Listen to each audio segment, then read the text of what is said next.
today we have a flight from Denver International to Lake County, Lakeside Airport.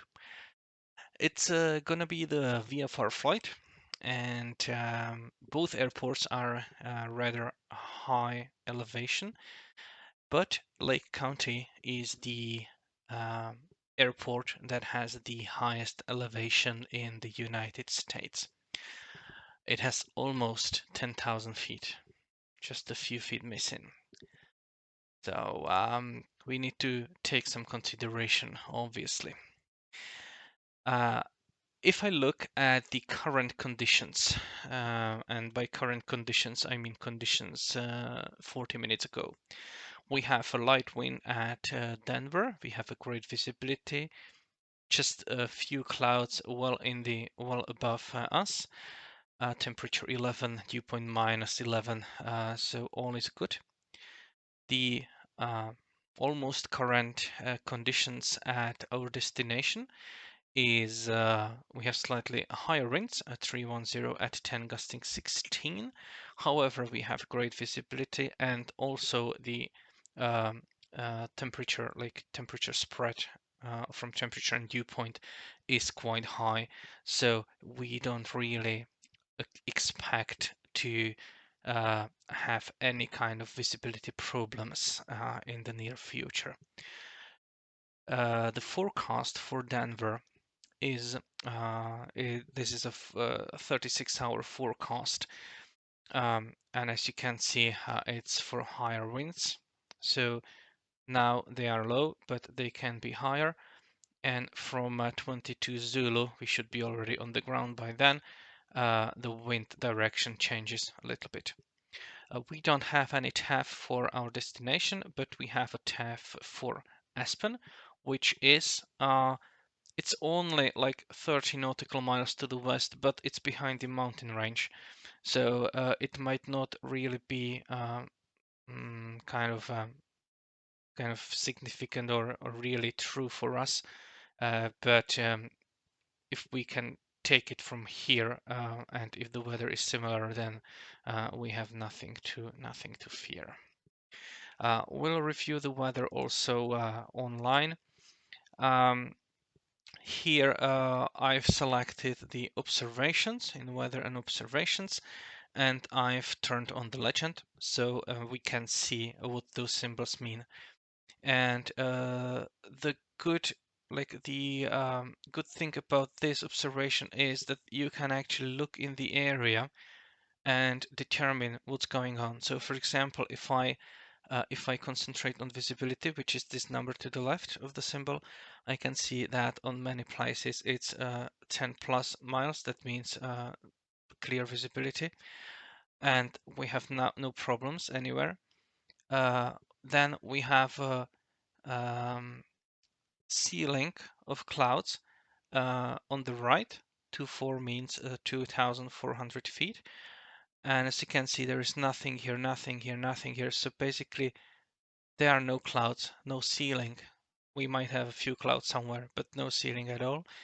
Um, Actually, the circle itself will tell us if there are any clouds. And forget, I apologize, but obviously, if there is, for example, this symbol, we have 3/4 full, that means that we have broken layer. And I believe that this kind of a line indicate a few clouds. So this is few clouds and this is clear. Temperature and dew point, you can see that everywhere we see the spread is quite high, 18 degrees, 40 degrees. Of course, this is in Fahrenheit. Yeah, the spread might be just 15 degrees Celsius or something, but it's still very very great. The number that is in the top upper right corner of the symbol is the altimeter setting. This means 290907, and for example, this means 3004. And you can see that the altimeter setting can vary because they are in like a different elevation. So you might need to set something differently in order to receive the correct altimeter reading on the ground at that airport. So that's this.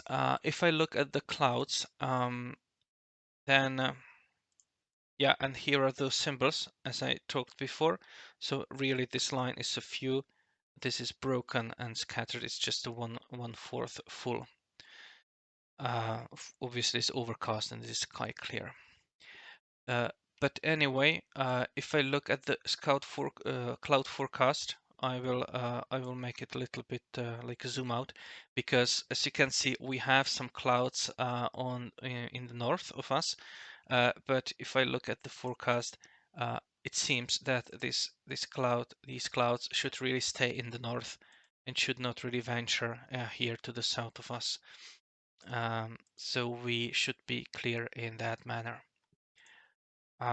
What I like to see also for VFR flying, especially in light aircraft, is icing. But obviously we are sky clear here. So even if I select max, we can see that there is no icing predicted anywhere near us.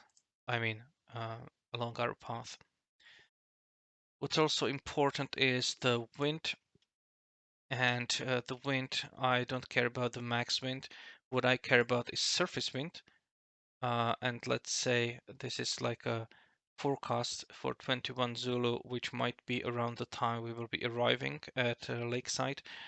The kind of forecast is for a steady wind, but in the vicinity you can see gusts. So let's be prepared for gusts as well. This says that the winds are westerly. Current conditions are winds from 310, which is northwesterly. So I would say that we will be landing from the south in any case, but we'll see when we come closer.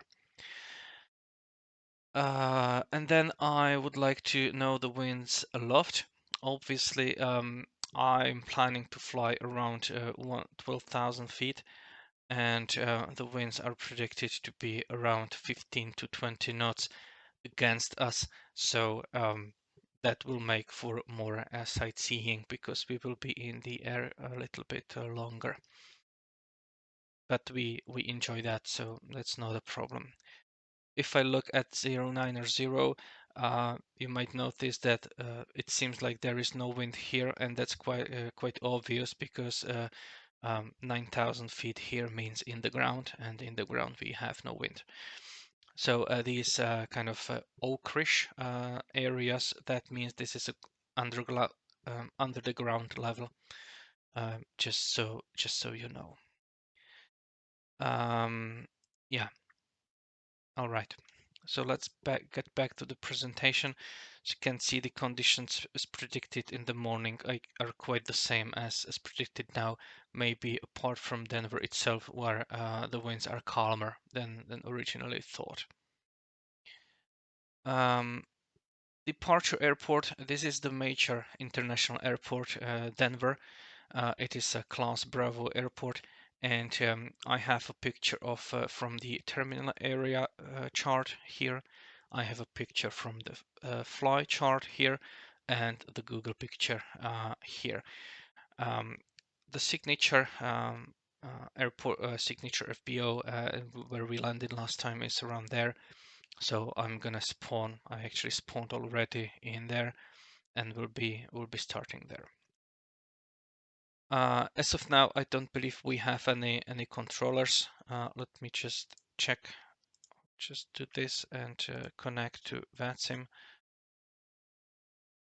and also look here. But last time I checked, we didn't have a Denver controller. Maybe they will come, maybe they will not. We'll see. And I would, yeah, this is probably, yeah. Here is Denver, and already we have Klaus sitting there rather anxiously waiting to depart, right? So yeah, so I expect that as soon as I finish talking, if that he will have his engines running. But let's get back here. So destination airport, as I already said, this is the highest placed airport in the United States. Uh, its elevation is officially 9,934 feet. That might pose some problems, mainly because the air is much thinner. Currently, the METAR says that the temperature is -1 degrees Celsius, which is around standard. As you can see, this is 10,000 feet, so the standard temperature would be -5 degrees Celsius. So it's actually warmer than the standard atmosphere. So that plays into our that plays against us because the warmer air is less dense. The current altimeter setting at that airport, if I look again, is 3001. Again, this is higher than the standard. So again, this plays against us as well. So the density altitude of this airport will not be 10,000. Maybe it will be around 10,500. I haven't calculated that concretely. The other risk it might pose is, as you know, your true airspeed uh, is actually higher. Let's say that in order for your aircraft to fly and everything it can sense, everything the wings can produce the lift against some air, or the pitot tube will measure your airspeed. All that airspeed is indicated airspeed, and all your aircraft performance is based on the indicated airspeed, namely, for example, the stall speed, and also the approach speed and rotate speed. And as you well know, with increasing altitude, the true airspeed is higher than your indicated airspeed. And yeah, and what did I want to say? Sorry. Basically, that means that in order to stay in the air, and let's say that you are landing with, let's say, 65 knots on your airspeed indicator, your true airspeed will be much higher than that, or not much higher, but it will be higher, and also your ground speed will be higher. So what I wanted to say is that your ground speed that you need to achieve in order to fly is higher than normal, and it will take you, for example, when taking off, which we will speak about next week. The takeoff might be quite problematic because your engine performance is lower if you have a normal aspirated engine because of the less dense air, and you need higher ground speed to achieve the same indicated speed for a liftoff. So as an example, let's say that the pressure altitude, we can take this can see what kind of true airspeed you'll need to fly in order to land, for example. So let's say that we have a pressure altitude, for simplicity, that 10,000 feet, and the outside air temperature was -1, so let's say 0. So if I line up 0 with 10,000 feet, I can read on the inner scale, I can read my indicated airspeed, and on the outer scale, I can read my true airspeed. So let's say that I normally land with 65 knots, like approach, uh, above the threshold. That means that if I hold 65 on my airspeed indicator, I'm actually flying 76 at the time, which is like 20% more than um, than um, than what is 65, or almost 20%. So just need to count for that. Higher ground speed results in that, and that means that your braking distance might be longer. Uh, if I look at the airport again, I can see that the runway is long 6,400 feet, so it should really not pose any real problem. But let's say that it's a good exercise to actually realize what effect this altitude has. Another effect might be that if you need to do a go around, then this diminished power really is palpable. So count with that, and especially since this airport is located between the mountainous areas. All right, now route planning itself. Um, we have obviously, I will speak about the route a little bit later, or after this, but first let's review the airspaces. So we have obviously the big class Bravo airspace around the Denver, which in the near vicinity goes all the way to the ground, and later it starts. You are able to fly under that, but again there is a city in a way, so flying really low above the city is not the safest thing you can do. Uh, Inside of that Bravo, we have 1, 2, 3, 4 Class Delta airports, as I was able to count, and we'll see that here on the map. For that, I will switch on that Denver fly chart because that's quite easy to navigate regarding the airspaces. You cannot see the terrain, but you can see the other things. So here's 1, 2, 3, and 4. My path, as you can see, goes like evades those airspaces. Then we have some national preserves or monuments. We have 3 wildernesses that I was able to find. If I again, there here one is there. This is Mount Evans. Then it is another Lost Creek is here, and the final one, Buffalo Peaks, over there. What I wanted to say about those is that the pilots are generally requested to fly at least 2,000 feet above the ground, above like in the borders of those areas, and coupled with the thing that we already need to be quite high in order to clear the terrain. And if you add another 2,000 feet to that, we might soon start venturing in the areas where you need a supplemental oxygen in order to be able to fly for longer periods of time. I will touch on the high altitude momentarily. The last thing I wanted to mention is this Mode C and ADSB out zone. This is a 30 nautical mile circle around the Denver area. Uh, in Europe, we would call it TMZ, Transponder Mandatory Zone. In the US, it's probably called a little bit differently, but the thing stays the same, or requirement stays the same. You're required to have the mode Charlie transponder when flying here. Normally in US, if you are not within any kind of like those higher class airspaces, you don't even need to have a radio, let alone a transponder.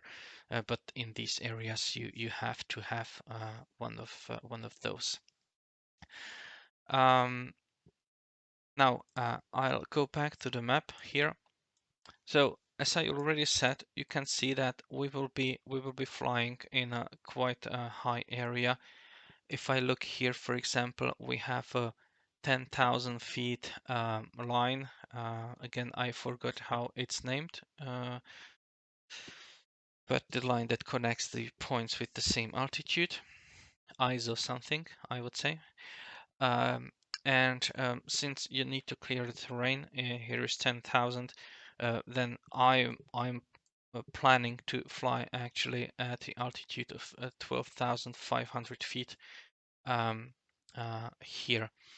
I would like to add that if there are like requirements, rules that if you fly between 12,500 and 14,000 feet, you can do so without the supplemental oxygen only for maximum of 30 minutes because of the risk of hypoxia.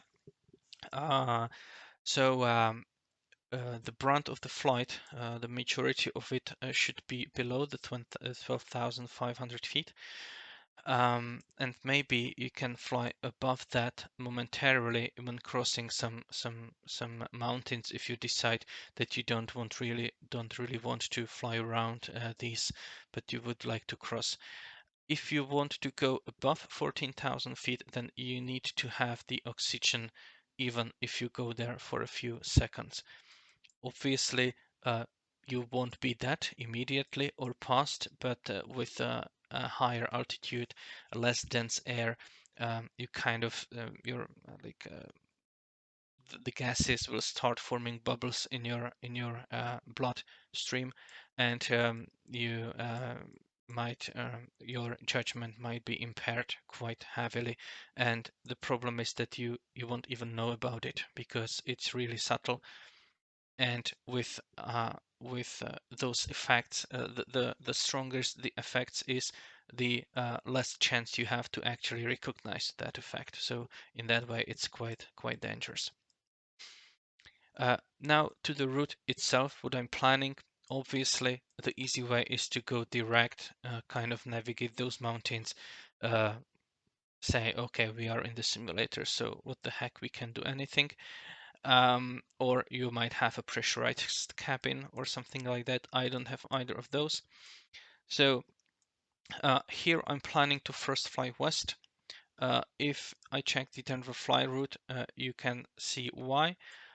There is a flyway west of the Wadsworth, and at 8,500 feet, and it's just kind of a recommended route to take if you're flying, if you're like passing the area, but there is nothing preventing us from joining that and flying along that route. As an exercise, I obviously always want to fly a VFR. I want to do a pilotage, so really recognizing the markers on the ground. These stadiums were quite visible when we were coming in, so I plan to use them to see those. And there is the intersection of interstates I-70 and 76. And then I will turn south, and I will try to stay outside of the Bravo at 8,500 all the way to here, to Hampton Avenue. And then you can see that the floor of the Class Bravo raises to 10,000 feet. So then I should be quite all right, even if I happen to venture under that. So that's that. I would fly south all the way to Martin Plant. The advantage of this fly chart is that it will give you also a picture of the feature, how it looks like. I don't think that in the simulator we will see that exactly like that, but we should still be able to recognize it, especially when you couple your like direction with the timing of your lag. In the middle, you can see we have a Bear Creek like as well, so we can see where we are in the middle of that segment of that lag. From there on, I will switch to Denver terminal area chart, and as you can see from the terrain, I'm planning to take this valley. I'm planning to start climbing here at this point. So I don't want to take the valley in a way that I would fly in the valley, like under the peaks of those mountains. But I will climb, and laterally I will try to fly in that valley or above it. On the Denver sectional chart, you can actually see that terrain. So from there, I should be able to set the course and actually see that I'm coming like in the middle of those mountains. And then it's about following the road, basically. You might also see the river that forks here and some towns. So when we are there, I would turn left and continue southwest along the 285 route, or route 285, all the way to Fairplay. Again, there should be some strip mine there, so that might help me identify this spot. Or there are some roads that converge into one. Another thing that is worth mentioning is that when you're flying along this leg, you know that you should keep those peaks to your right. So if you start, venturing inside the mountains, that you know that you are going the wrong way. And all those mountains should be on the right. So when I'm closing in, I might even use something on the extension of this line as my navigation point. So I look ahead and I know where I should be heading. There I will turn again left, more to the south, I will pass the Black Mountain and all the way around this Buffalo Peaks wilderness. So maybe when I'm flying here, I can see that I pass this Antero Reservoir, and then it's time to turn to the west and go all the way to the road, and then turn north, fly along all the way to Lake County. Of course, some of you might say, okay, well, I'll just take it here, or I will just stay higher than 2,000 feet above here. But remember that, for example, there in this area, I can see 12,000 feet elevation. So it's 12,000 and something. This is 12,500, this small one. And that means that you would need to fly above 14,000 feet. And that's already an area where you definitely need an oxygen. So I'm gonna try to navigate around that, and it will also give me time to enjoy the scenery a little bit more. Coming here into the valley should be quite obvious. We will have mountains to the left, we will have mountains to the right, and we will have some road and some bodies of water along the way. Here, interesting, there's some street pattern. So I believe that it's going to be something very, very visible, maybe some very regular pattern. So that's the route itself. So use the valleys, use the ground features, use the lakes, roads, and also you can, the mountains might be quite visible from afar, so you can use that as an aiming point. So that's for route. Here is an example of the nav log or pilot log. Obviously, you always should keep, I named those things or those turning points here. So I will try to again keep track of time that I took in order to be positive that I am at the right place. All right. Departure. And this is a Class Bravo airport, and to the Class Bravo airspace, you need explicit clearance for that. So when you are sitting here on the ground, your call can be something like Denver delivery November 123 Alpha Bravo, Cessna Skyhawk requesting VFR clearance to depart Class Bravo airspace to the west at 7,500. Optionally, flight following to Lake County with information Victor, which is the ATIS information that you had picked up before making the call. And you would be, or you would normally be cleared to the Bravo airspace and given some instructions, maybe a departure frequency and definitely a squawk here in the US. You would read that back. It's kind of a VFR clearance. It's akin to IFR clearance, but quite simpler. Here are all, again, radio calls if we don't have any ATC controller. Let's recheck the weather because we should have a new METAR. And the new METAR, as you can see, the winds have picked up. We have 210 at 9 knots, gusting 17. 210 in this area means I'm looking for the ISO bar here. No, isogenic line. We have variation 8 degrees to the east. So let's say that we need to subtract 10 degrees from those. So the wind is like magnetically, the wind is from 200 at 9. If the wind is from 200, that means that the most suitable runways will be the 17s or 16s. And since we are very close to 17 right, I would use that one to depart. And we will have slight crosswind from the right, but not that much. Or maybe like it's 30 degrees, so let's say half of the component will be there. But still manageable. If I check the Denver here, Denver information, I will see it's probably, since this is a continuously attended airport, obviously, we might not have indication of traffic patterns, if it's right or left, because if we have a tower, it will be them that will always decide what kind of pattern we should fly. So I took to the kind of idea of simulating the normal departures from the controlled airports. So let's say that from here they might give us something like after departure, or make a right crosswind departure or something like that. Uh, that's only possible if we would not cross any traffic, here, or they might tell us even uh, depart straight ahead, stay at 1000 feet AGL or something like that, and then turn right until you are past the extended center lines of those runways. But again, if we don't have a controller, there won't be any real traffic either, as in real life. So we'll just simulate that we will get the permission to go right immediately after takeoff.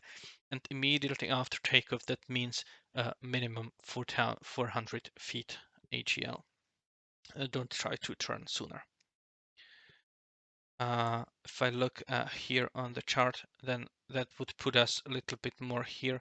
And then in order to rejoin my user fix, I would obviously fly more to the west than south west.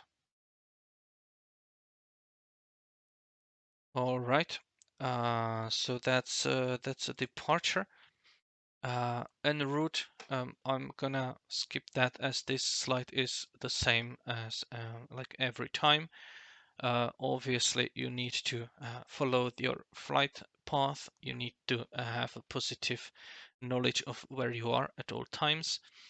And if you have any doubts, that you can use your like onboard equipment to get an idea where you are and what you are doing. Arrival to Lake County. I have inserted the normal traffic pattern for runway 34, which is the left traffic pattern. For 16, it would be a right. So in this case, it would look the same, just the arrows would be opposite. And also the standard arrival, that is for 45 degrees to the downwind. We will be arriving from the south. So it will be up to you if you really want to maybe overfly the field quite higher than normal and maybe continue, just observe the situation, continue northwest, and then turn around, descend and, join this traffic pattern. It might be good for exercise, but again, we have a slightly longer flight. So if you want just, land straight ahead, I personally will probably go around that airport and at higher altitude. So if the traffic pattern altitude is at 10,930 feet, so maybe 11,000 even to be safe, then I would overfly that at least at 12,000 feet and just, then come back and rejoin. The arrival, remember, it's good manners to have the traffic, have the like common traffic advisory frequency tuned on VATSIM, that's Unicom 122.8, and tell them your intentions and your positions at least 10 nautical miles away from the airport. So if I look at our trip or at our path route, the final leg, I have 18 nautical miles. So here I would be like 8 miles away, but I could easily give my position. So let's say that when I'm here in the middle, I would call out something like Lake County traffic. November 123 Alpha Bravo is at Twin Lakes Reservoir, is like east of Twin Lakes Reservoir, 9 nautical miles south of the airport at 2,500 feet, in joining left downwind runway 34. And that's, and of course at the end Lake County. And that's like the normal call. And then when you are, for example, above the field, then you would make a call that you are above the field, and what you will be doing, that you will be joining the left downwind at 45, and then you would do the maneuver. And then when joining that downwind, you would make a standard call that you are joining the downwind leg, and then you would need to announce every consequent or subsequent leg. Remember, when you are flying there, you need to check your left, because you need to give way for the traffic that's already in the pattern. If there is traffic and you need to give away, you just make an orbit and you try again. And that's quite all from me. If you have any questions, you can either ask them now or later during the flight. I will be here in Discord. I will be streaming the flight on Twitch, obviously, but I do encourage you to fly and not just watch if you can. And obviously, I'm here throughout the whole flight and also after for any questions that might arise. So, are there any now?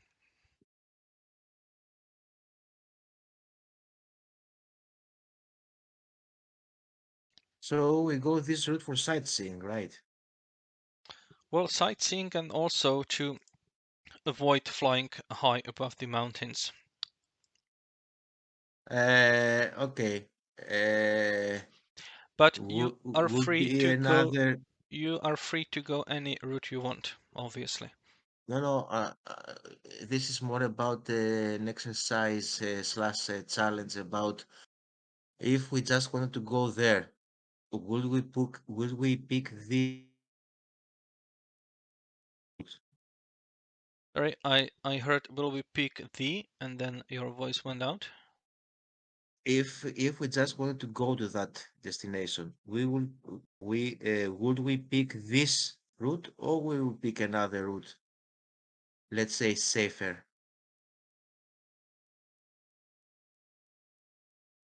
Well,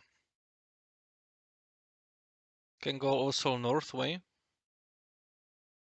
Anyway, I was Yeah. just trying to give another idea that personally, if I just want to go there, although now I'm dying to see the mountains, I will go completely south, get out of the Bravo space, then I would follow Yeah, like here. the yeah. Yeah, yeah, of course. Yeah, So exactly, I will go that way and then use the lakes as landmarks, which is certainly recognizable, mhm. and go over there instead of going over the mountains, which will be tricky because I would say something for myself. When you are a smoker, the altitudes that you said about hypoxia, it's minus 2000. Mhm. Yeah, that's a completely valid point.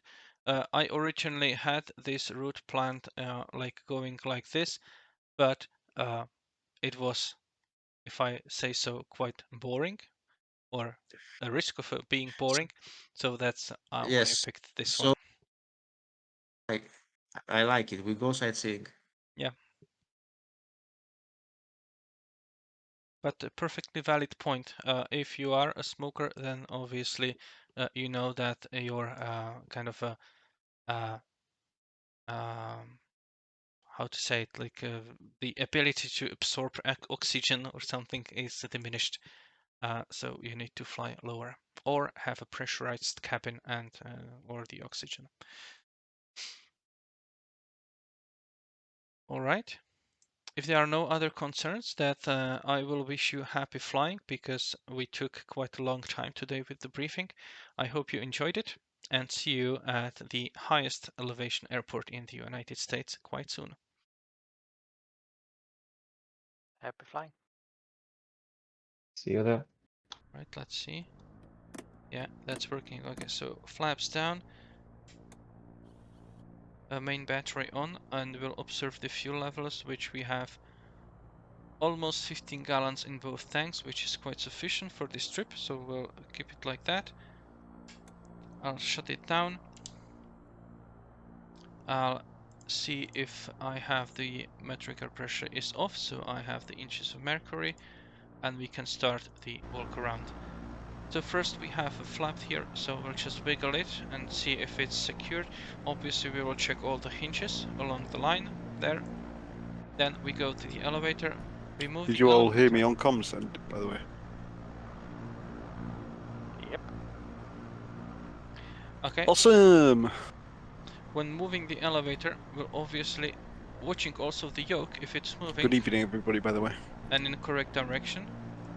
Good evening, Hey. John.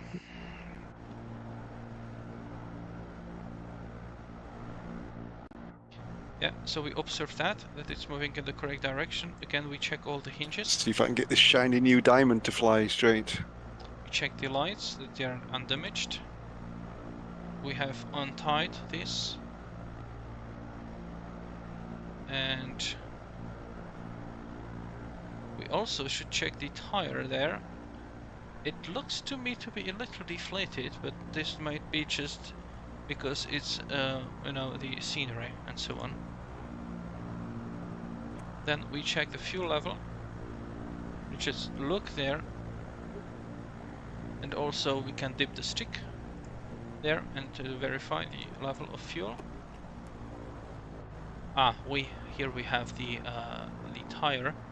Obviously we check that it's correct, that we have a thread there and that it's not shifted, or is the aircraft taxiing. Then we unscrew that and we sump some fuel. You can see that it's blue and there is no water in it, so that's good.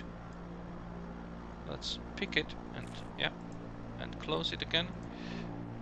Then we check the spinner. Oh, we have something here. What is that? Ah, good thing that I'm doing the walk around here. I had some wreck there. So that's removed. We check the spinner. We check that everything is clear. We check the condition of the propeller. The main thing to check is actually from behind of the propeller where the most damage can occur, and of course leading edges of the lists there. And here we also check the front wheel, nose wheel. Here we have oil, so we'll check. Exactly how I expected Denver to look. Very flat and very sunny. We have over 6 quarts of oil, which is still enough, but soon it's gonna be time to replenish. And actually the color is not that good, but we'll keep it like this for now. It should suffice. And if not, then we'll experience some engine failure and we will do recovery maneuvers. Here we can check the back sides of the propeller lists. Then again we have the second fuel tank, the second wing.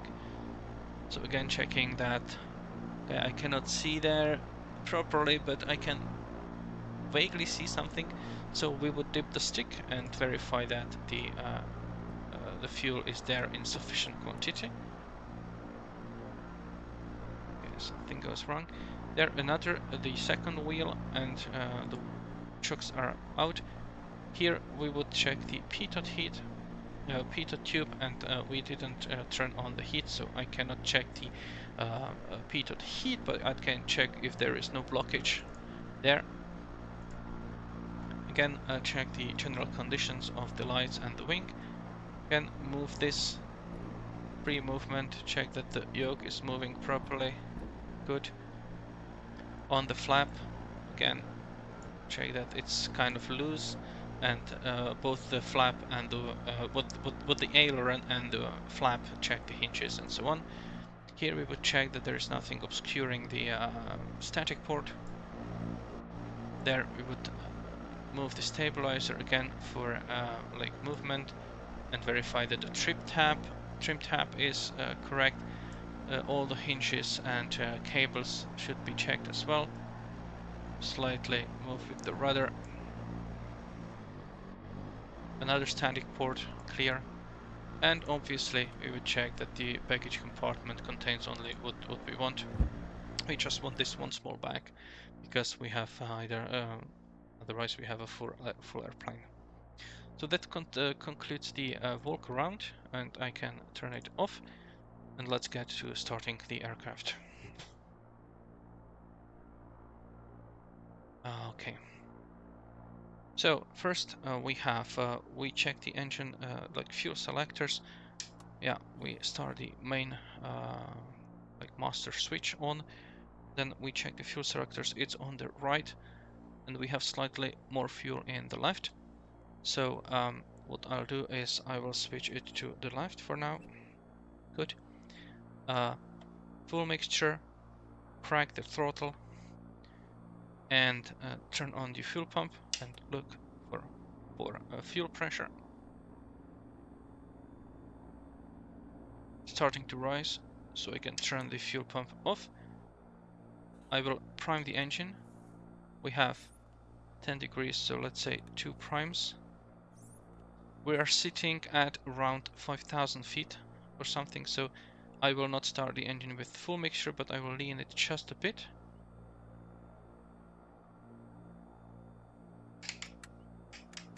And go for start, procedure, beacon on, check the area, clear prop, and let's see.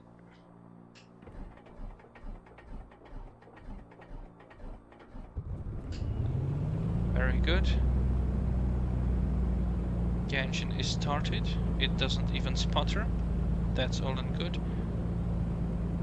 I'm immediately checking the oil pressure. It is in the green. Good. And I will lean the mixture a little bit, so we save the spark plugs and also to help warming up the engine.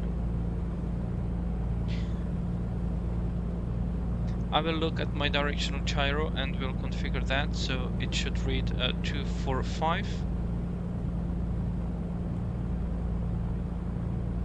So let's go to 245 there.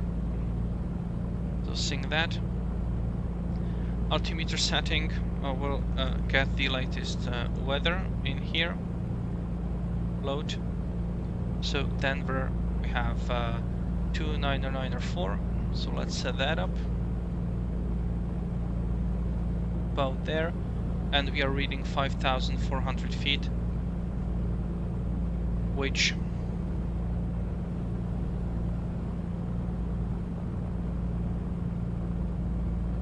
I believe is alright. Big elevation is about 5,400.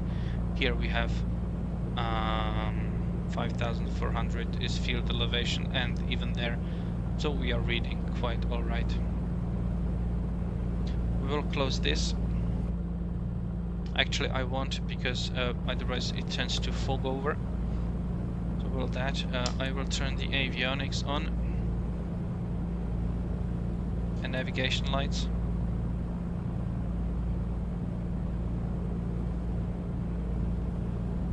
Yeah, we are on the Unicom. Let's triple check if we have any controller. The vPilot client says we don't, so we'll proceed. Coordinate 36 Foxtrot, Mike 6 departing runway 17 right crosswind departure at 6,500 Denver. Yeah, so we already have aircraft departing. I've set the timer here. Actually, just for taxiing, I'll keep this here because it will help me navigate this monster of an airport. But we are right there on general aviation parking, and I believe that we will take it to Mike 6 as well and depart from there, or maybe Mike 7. Traffic. Diamond 442 Whiskey Tango at Echo Charlie, runway 17 right, lining up. Denver traffic, Comanche 6529 Lima, taxi to runway 17 right. Denver traffic, Oscar Kilo Golf Papa Charlie, Piper Comanche at signature, and taxiing to runway 17 right to Echo Charlie, Denver. Alright. Yeah, and flaps can go up, obviously. traffic. Diamond 442 Whiskey Tango, taking off runway 17 right with a right turn up, climbing 3,500. Denver.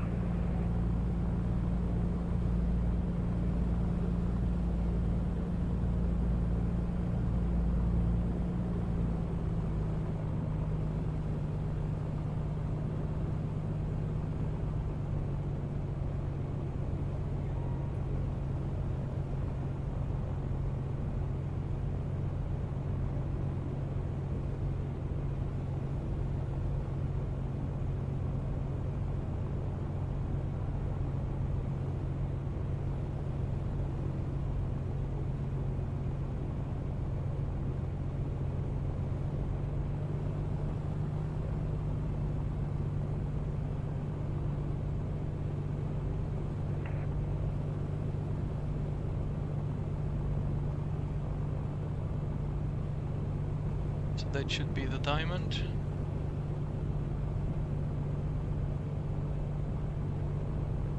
Yeah, right, left. Denver traffic. 442 Whiskey Tango, clear of 17 right, turning on course. Denver. Denver traffic, Kodiak 36 Foxtrot, turning right crosswind, runway 17 right, Denver.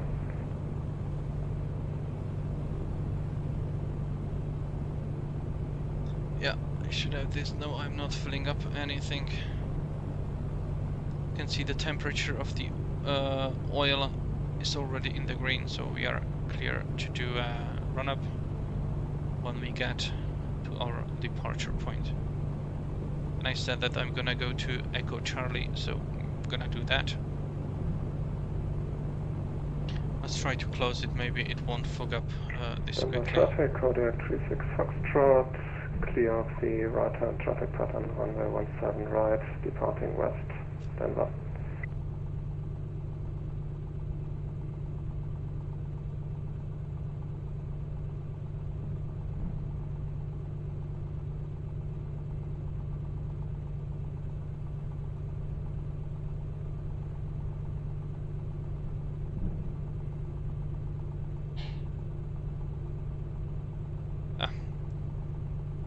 Twiddling with this and not keeping the center line.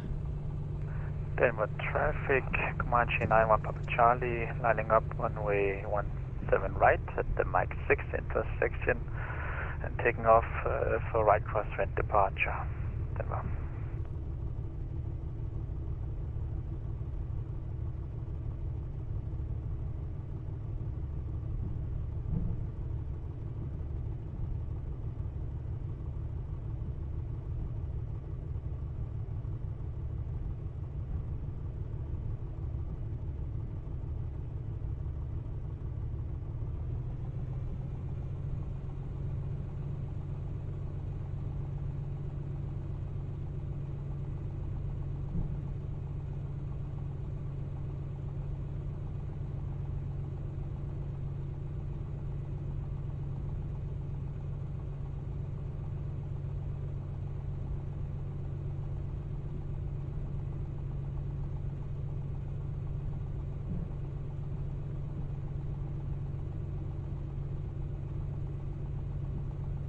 So that's Mike 6. The next is Mike 7, and then we have Echo Charlie. Mike 6, Mike 7, and then we have Echo Charlie. It's not that far. We are squawking VFR, which is good.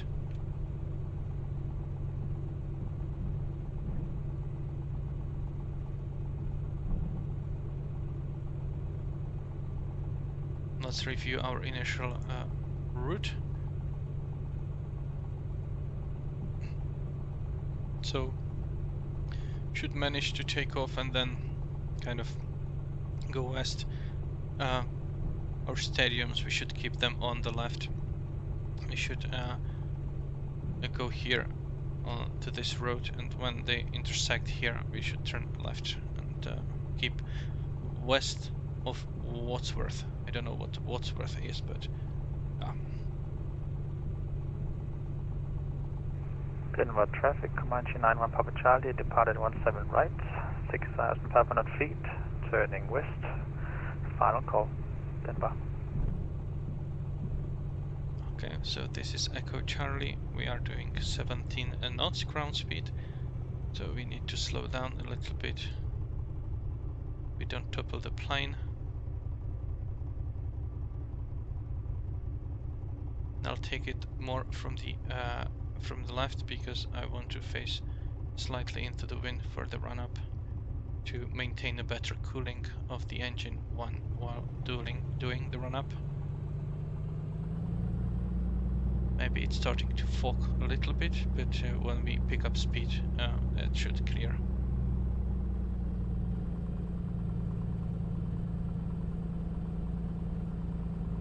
Okay, so let's go here. I will put the engine to 2000 RPM. Then I will play with the mixture to get the maximum RPM, or actually maximum horsepower, which I can get. 37, yeah, that's about it. Alright, check the magneto. So right magneto we have 100 RPM drop, back to both. Left magneto, slightly more drop, but not anything wrong with that. Then we will cycle our prop to make sure that the oil in the governor, propeller governor, is recycled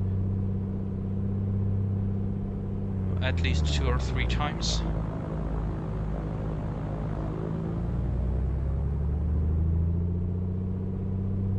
Let's do it one more time.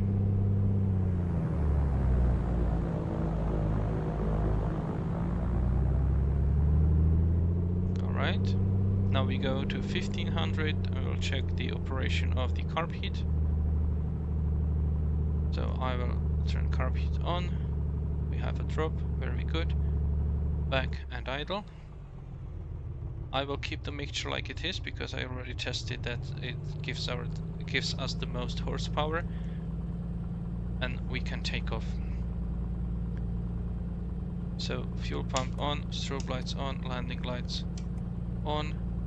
Pitot heat I don't need. Trim is neutral, very good. Tank, left tank, great.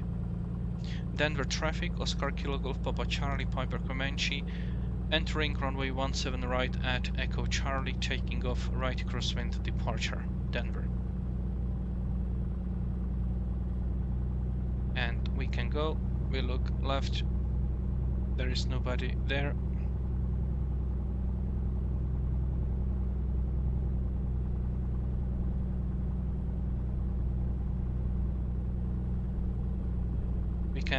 We don't need to do flaps, but we can do flaps 1 just for practice.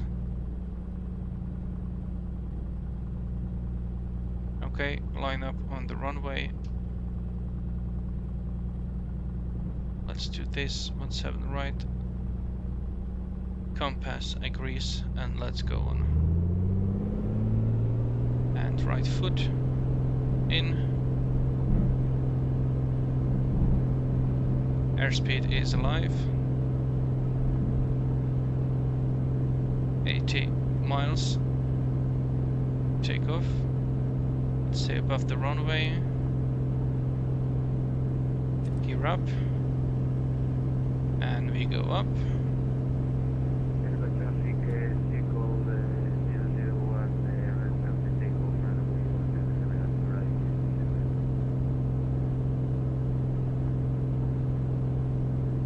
Flaps up.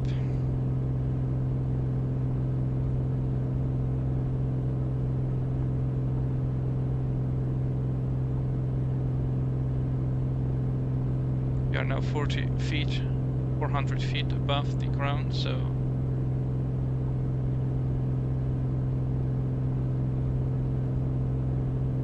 turn and let's look at this airport. Magnificent.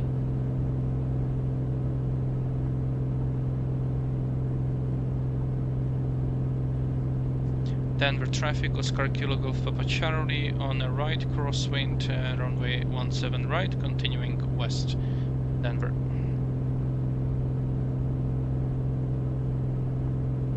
Right, I initially want to climb to, let's stay in the surface Bravo, well, I will, but I want to climb to 8,500 actually, so let's do so.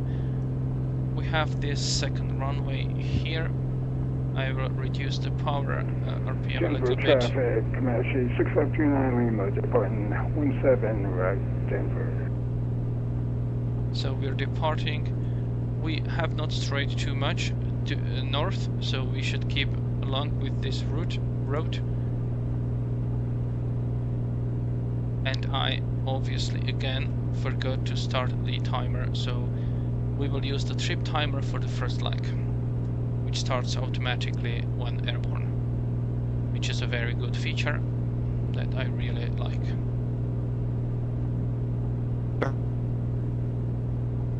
Very well, this scenery is stunning. It's really, really good.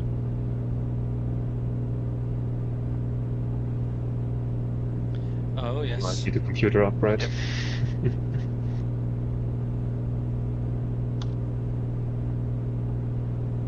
What's the altitude for this flyway? You should know. Well, Oh, I'm I was too- initially I've been about with it a heck up.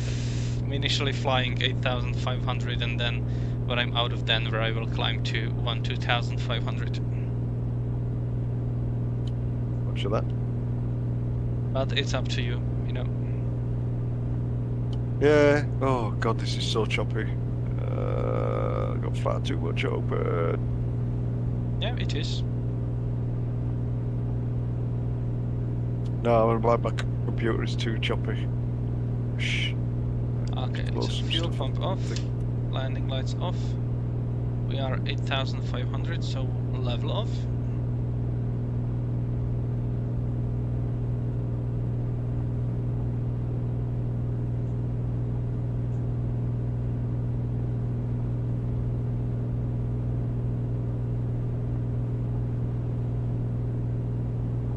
I think I actually managed to find the interchange, the correct one, not the 5 others.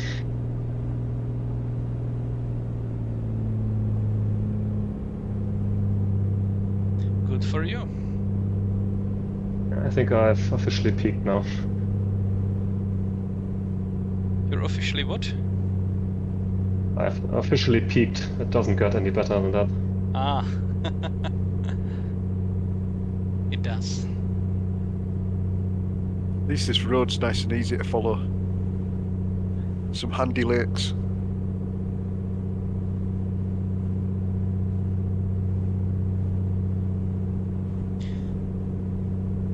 Alright, so... Okay, what's going on? So we have downtown, we have something there.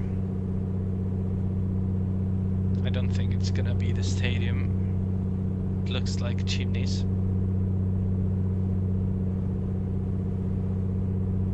Okay, let's switch to tag, because we have this series of lakes, which we just don't see on the fly chart. And it's right there. Dew Pond? Wasn't it some plant? Well, maybe.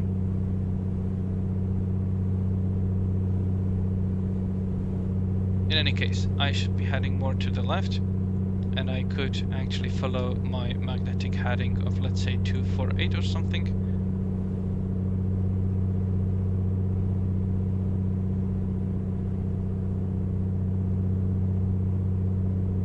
Yep. We should be looking out.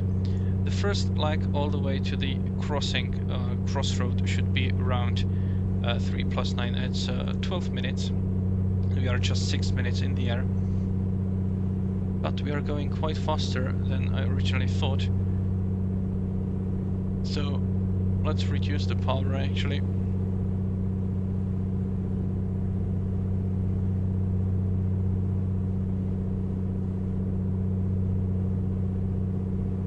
windy.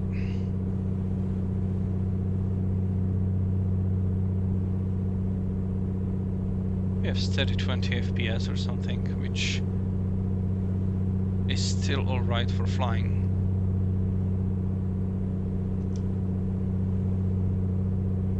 We are slightly north, I believe, of our course. So let's look for those stadiums, which might be there.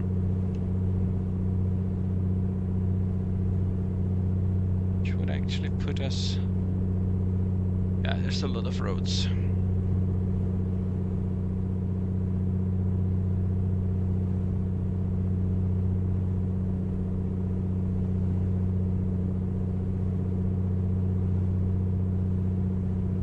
But these two lakes, I remember they were close to the stadiums.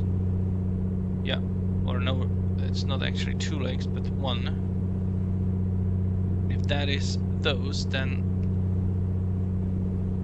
what I should look for is probably that intersection. Because this is one, and then I believe the intersection of this It's a lovely road, plane, that but I road. hate glass cockpits. Yeah, Can't read the bloody things. that's the one. Then don't fly them. It's such a nice aircraft. It's really funny because in the real aircraft with the glass cockpit, you have it in the face, and it's actually much clearer. Oh, no, than I know. I need to pop these out onto another tablet or something. Yeah, that might work. They're actually much more visible than the 6-pack, but in the simulator it's the other way around. Curiously. I know. Yeah, because they're so far, they're so small and so far away in there. And obviously your monitor's far away from you as well. Oh yeah.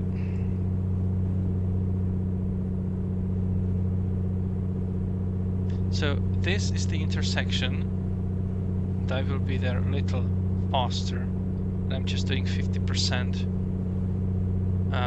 And I'm doing airspeed knots indicated almost 130, and at this altitude it might be even 1. Tell you what, good rate of climb out of this, even though it's high and hot. Well, high and a bit warm.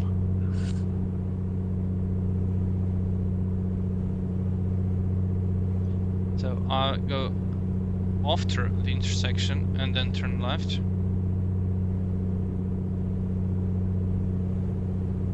Let's see.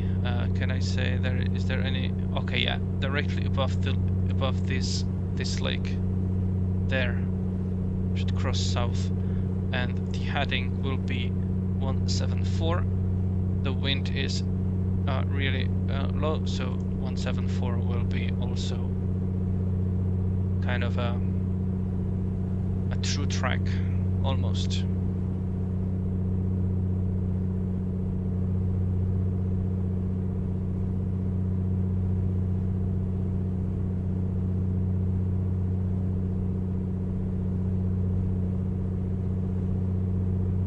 That's the lake. So I have, okay, let's round it to 10 minutes. Reset. Turn.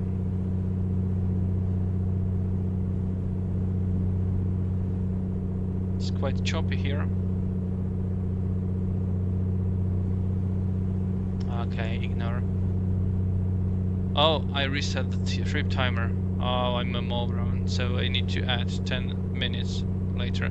I wanted to start this one. Yeah, well, that happens. So I'm still not above that lake, so let's actually still stay on this heading.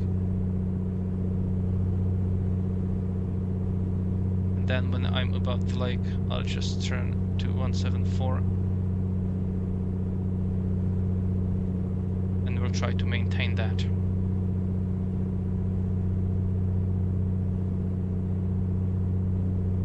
The wind is slightly from the right, so 174 means that I will be going slightly to the left, and I don't know if that's desirable. I thought that I should keep like along these lines. So let's check the map. Yeah, I actually want to keep perpendicular to those. I don't want to venture in the class Bravo. So I will lie like this instead. And there is this water that I should have on my left. So yeah, definitely go there.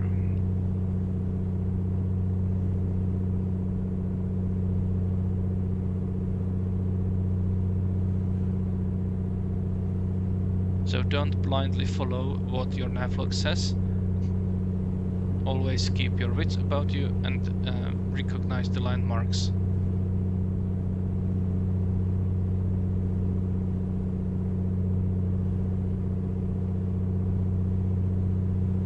Last time we came from over there, I think, the mountains, and this time when we reach the Martin plant, which should be around there, if I'm not mistaken. Yeah, maybe all the way there, we should be heading into the mountains.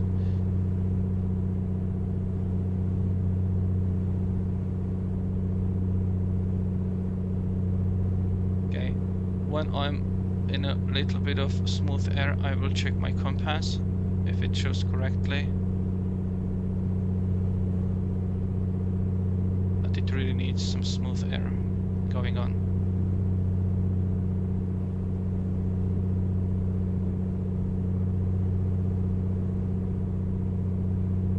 Engines are in the green. I have leaned the mixture. I'm consuming about 10 gallons per hour, which is quite alright.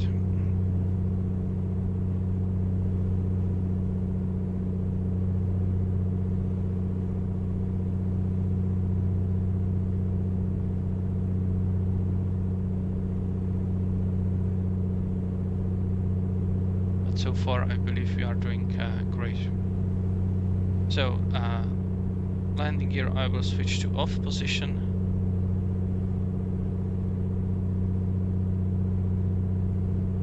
That's all closed.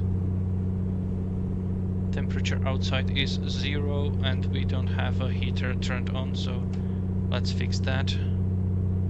Is that the heater? No, the cabin heat is this one, so let's make ourselves a little bit more comfortable.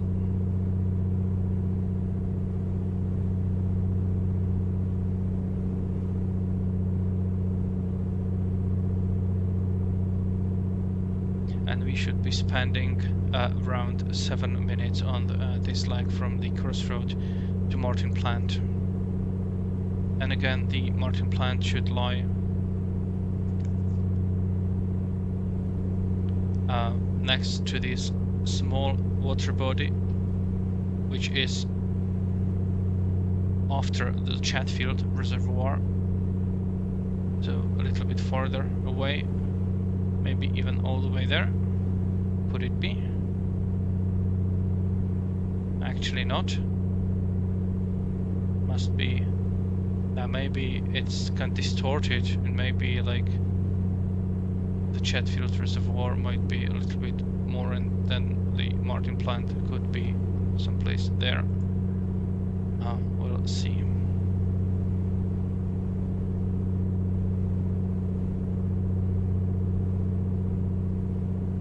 But I believe that maybe it's time to start climbing already, because I can see that after that we're already starting to be in the mountainous area, and we are now positively like the class Bravo starts at 10,000, so we can at least start climbing there. I will try to keep the speed, so all I will do is to raise the power, increase the power, and let the aircraft climb just slowly at the current speed. I don't need to rush it. Let's just go up.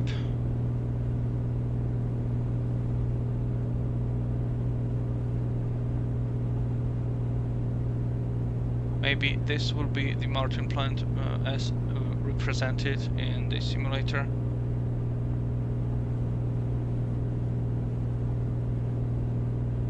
Let's see the fly. Oh, there is power line going around that.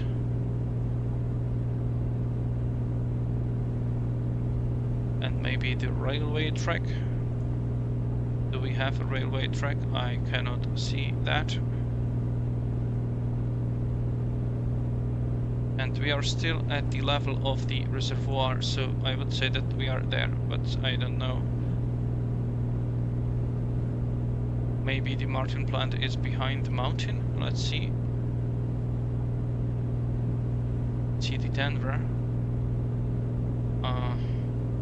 The road. Plant Waterton. Oh, well, it's a bit lively in these mountains. It bounced around quite well. Fabulous. I believe that the Martin plant might be actually here. Yeah, let's say that that is it. And so after Quite a bit of passing chance for that, climbing for me as well. we'll be turning to 244 or 241. Let's just set it. And we'll need to add our earliest possibility, or yeah, to synchronize our directional gyro with the magnetic compass. Okay, so 7 minutes 12 seconds, and we're turning. So we took 7 minutes, yeah, 0.2 exactly, and here we took 10 minutes 0.0. Let's continue turning, shall we?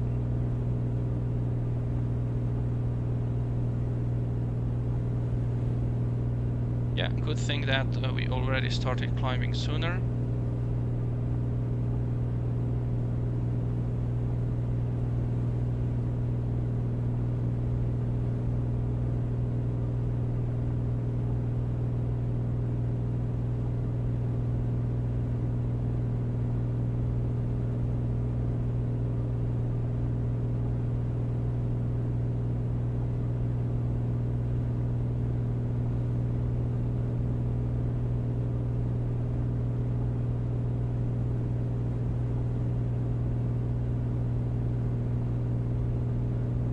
I thought that I'm gonna be able to see a start of the valley there, but I might have been mistaken. We'll see when we go a little bit closer how it looks like. It might be something there or somewhere. So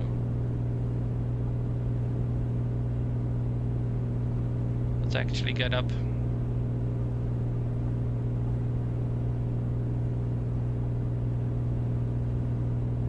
And obviously I counted with like climbing at the lower speed, so let's do so.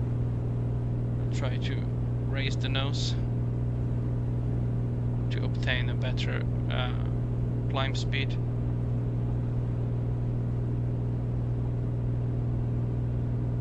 Let's say at 120 knots or something.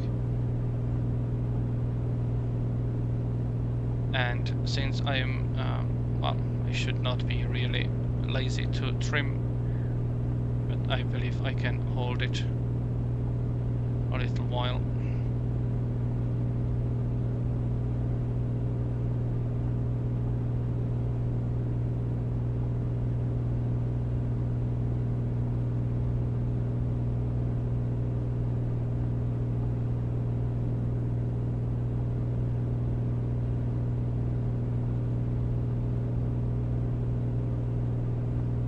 I don't want to make any conclusions yet, but I believe maybe this will be the valley I'm planning, or I planned to take.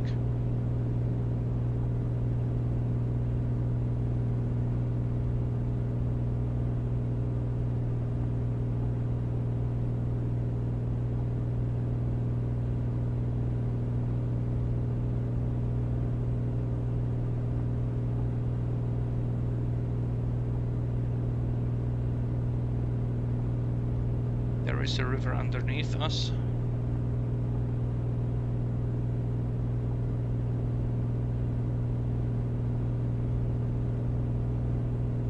We have something strange in here.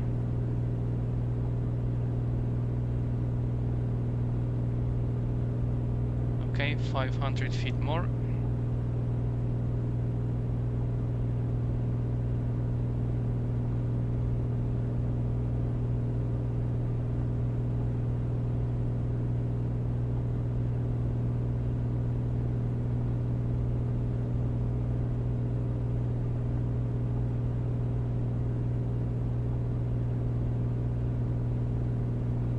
And this lag should take us just 6 minutes.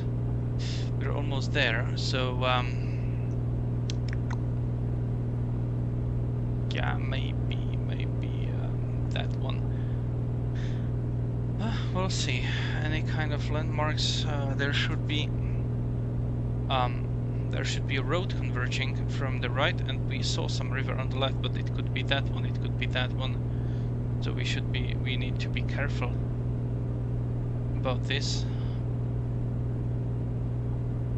In any case, we are at 2,500 feet to be precise. But here I can say, I hope 12,500 if I'm not talking to the ATC. So any road, maybe this might be a road or it might be a power line.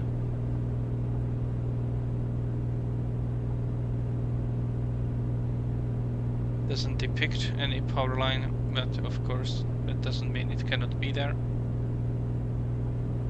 So accelerating, and I'm at 12,500 feet, so I'm not going all the way to 1900.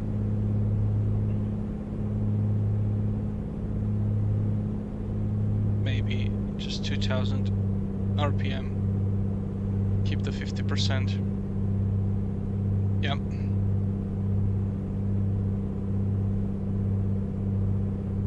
Yeah, I strongly believe I should take this valley because it kind of turns left a little bit. So let's say that's the one, and the road might actually be under my nose. So let's point us in there, and we'll see if we actually go proper direction, or if we get lost in the mountains. I don't really like what I'm seeing outside in regards of the possible landing areas if our engine should die on us. Maybe here on the left. So if I'm not too far away, I would try to make it back here. There are no trees.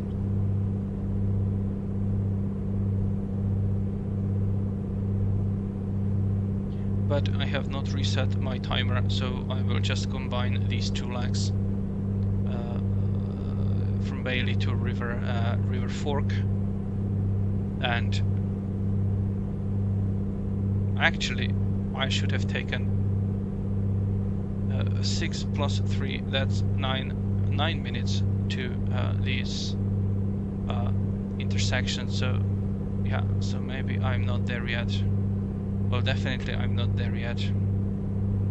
So let's hold our horses and maybe we'll just get back on track. From the ground features, I would say that maybe the road will be after this ridge, or maybe just slightly before that. No, slightly before that. So I guess this might be the road. I think so. What else could it be? So yeah, so I read my navlog incorrectly.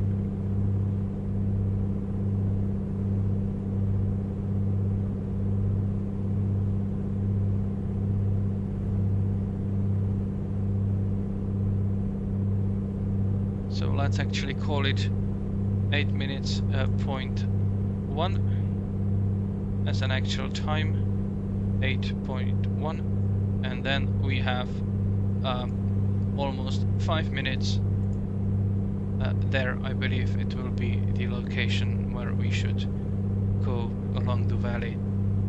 And again, Yeah, this looks quite low. I mean, our altitude is quite low, but yeah. It's time to switch our tanks. So I will first switch right main on and left main off. We see that we have more fuel in the right tank than the left tank, so let's consume from over there for now. And we continue flying. Since it's rather steady, I would say, from time to time. So let's try to synchronize our magnetic compass. It reads almost, yeah, it's kind of wobbly. Come on. Yeah, maybe just slightly there to the left. And the official heading is 283. We are flying basically that, so that's fine, and we are following the valley that we were able to find after all. The mountains are actually on my level, so I don't like that much. If I had an oxygen, I would definitely climb a little bit higher, and at least for this crossing.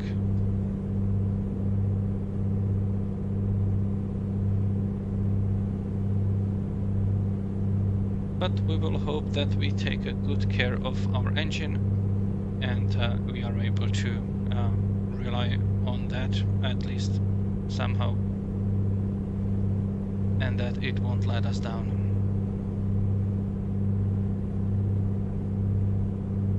This is obviously the fork that we are waiting for. From there we will continue following the road, if we can see the road.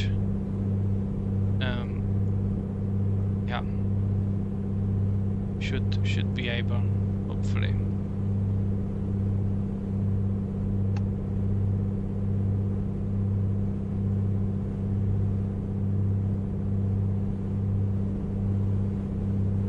Yeah, we are in the middle of the mountains, and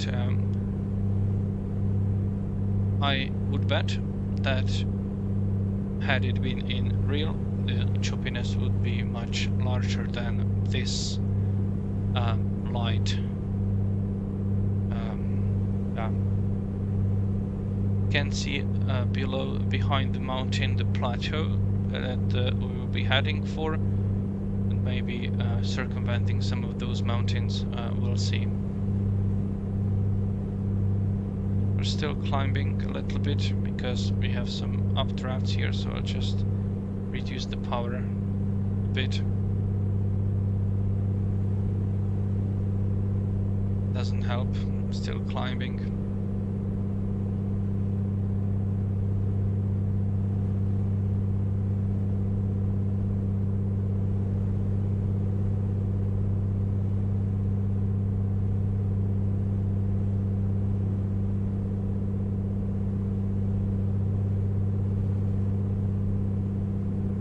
We are now at the fork at 4 minutes 12 seconds. That's 4.2, so we are slightly faster. The next official heading is 222, but before I can turn on that, I will need to go around this mountain, because that course would take us straight over, and I don't want to do that.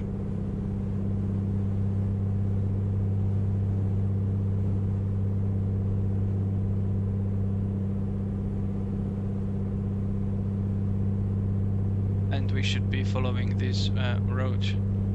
Probably can see it already here, and it would agree with our course, so that should be pretty easy. Yeah, here we don't have any emergency landing spot, unfortunately, so if our engine should die, we would need to put it into the trees. and let's hope that those are like trees with the leaves and not with the I don't know how to call it in English, the pointy things, because the trees with the leaves can function as a cushion, and you have much higher rate of survivability landing in there.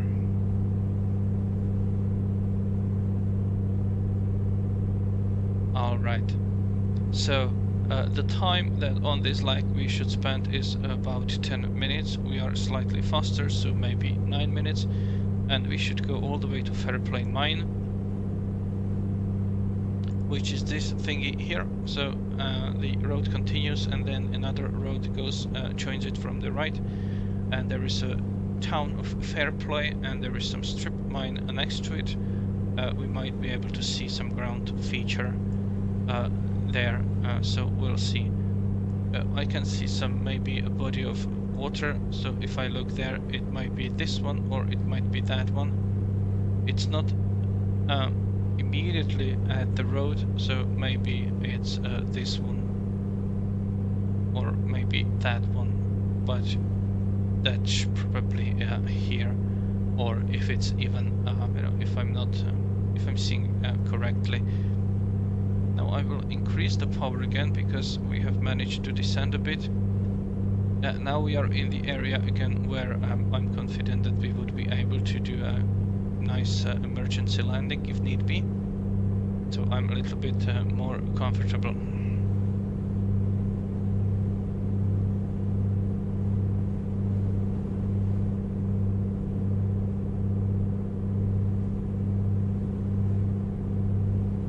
It's still choppy here.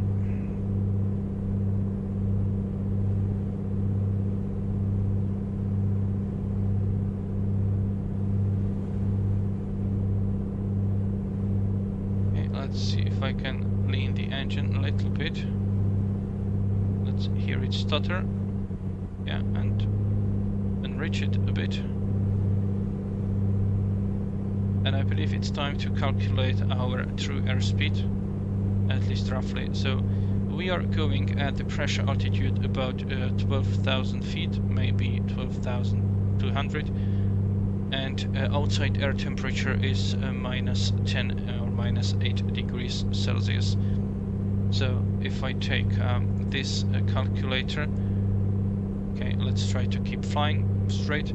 I will line up at 12,000 feet and something with minus 10, which is about like there, and then in order for me to fly a 145 knots true airspeed, I need to have 120 knots indicated airspeed, and the knots is this inner one, and I'm actually I'm oscillating quite a bit, but I believe more or less I'm doing 125 or 130, so I'm about 10 knots faster, and my true airspeed is therefore 155 and not 145, so that's why I'm a little bit faster than I calculated. But I don't mind that, at least not now. We are in the middle or slightly after the middle of this leg.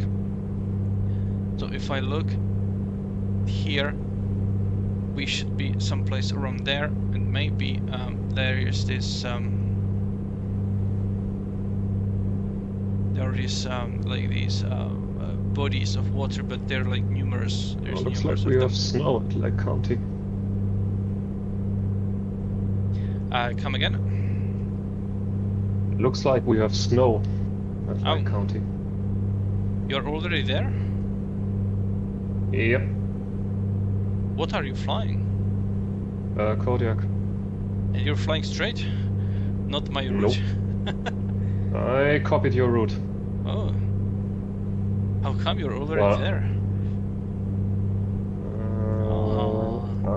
Full throttle. Let me guess. Yeah, I think it's maximum cruise power. It's 170 knots. True airspeed. Okay. I'm doing merely 150 or something. Okay.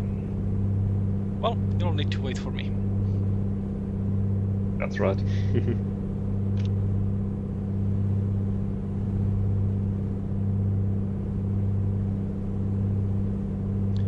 Alright, so still following this road. Let's see, we have slight like hills, like lengthy ones, so could it be... This could actually be this one, but that would indicate that we are kind of closing on. Be fair play. If I take like the distance of this and can interpolate it there, means that around there it should be fair play. To be honest, I was expecting more dramatic mountains. Well, they are quite high, but the rest of the ground is also quite high. So that's the reason why they are not like rising from the ground all the way up. If I find the time, I might Might what? and if I find the time, I might steal one of your Tuesdays and to lead a group flight somewhere special Yeah. outside the US. Okay. Lots of mountains. You think in your neck of the woods then, Spiros? I have an idea about South America. Oh, I know what you mean. Patagonia. Not almost. It has a story behind it, but first of all, I need to find the time to organize it. Cool. Well, if you are nice enough, I might lend you one of my Tuesdays.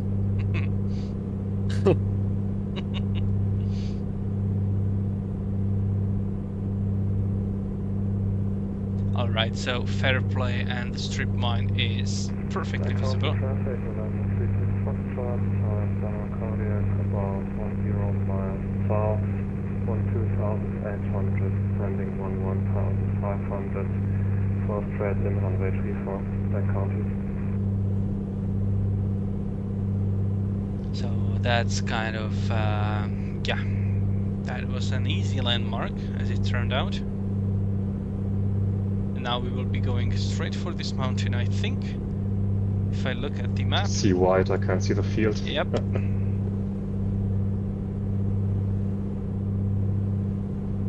And as I anticipated, we are about 9 minutes in there. So let's call it 9.2 and reset. 9.2, and we will be turning for the mountain. And that means like, well, this mountain actually, but we'll be overflying that one. And the next one should be the one that we should be turning around, I think.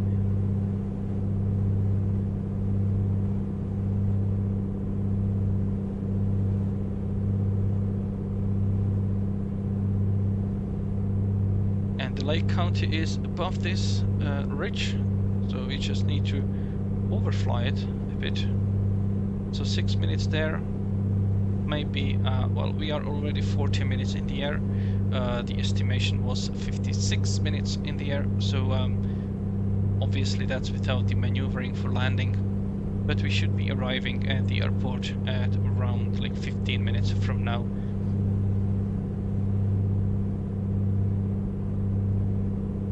Yeah, 12,000 just gets you over that bottom part of the Buffalo Peaks. Just enough to shave some snow off the peak.